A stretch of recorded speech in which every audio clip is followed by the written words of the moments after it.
जिन लोगों को बहुत जल्दी भाव आ जाता है, ध्यान से सुनिएगा,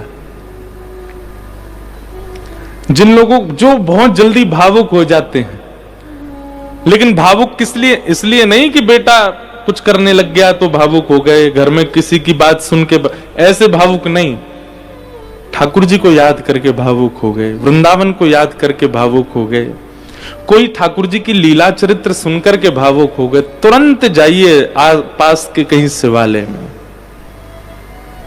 और अगर घर में ही महादेव विराज रहे हो तो उनके सन्मुख, और यदि आप कर सको और याद कीजिए वृंदावन को, और महादेव के सन्मुख जाकर के आने दीजिए उन नीरों को नेत्रों से, और उसका अभिषेक कीजिए महादेव को।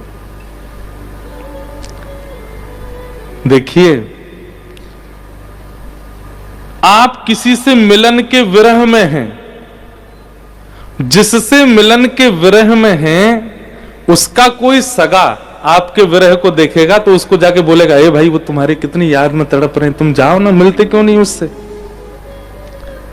महादेव को यदि आपके विरह का एक अश्रु बिंदु भी अर्पित हुआ तो महादेव जाएंगे ठाकुर जी के पास, बोले पूरे दिन बैठे रहो, बंसी बजाओ हैं, कछुत करो धरो ना, देखो दिल्ली में वो कितनो रो रहो तुम्हारी याद में, चलो वाकु दर्शन दो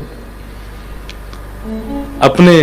कभी, और मेरी बात को आप कोई प्रकाशित मत कीजिएगा, इसकी वीडियो फोटो मत बनाइएगा, अपने हैं वीडियो बना रहे ना, आंसू आ रहे हैं आंख से, नहीं, ये सब नहीं कीजिएगा, ये अंतरंग भाव है। अंजनी मैया ने अपने नेत्रों के जल अर्पित किए, हनुमान प्राप्त हुए।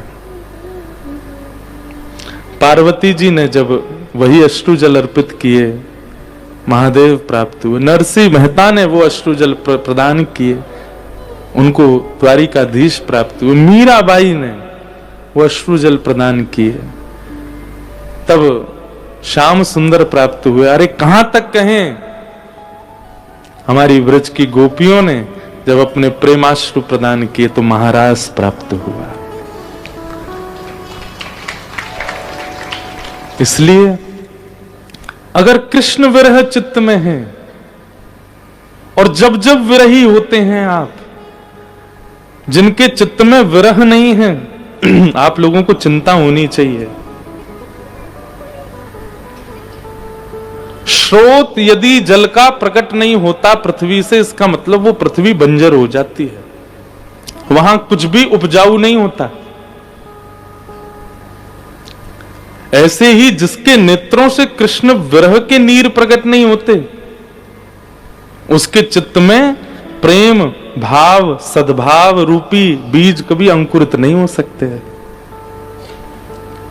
इसलिए कभी कभी कृष्ण विरह होना आवश्यक है। महादेव भीगे क्यों रहते हैं? भीगे देव, वो इसी में, वो कृष्ण विरह में ही भीगे रहते हैं।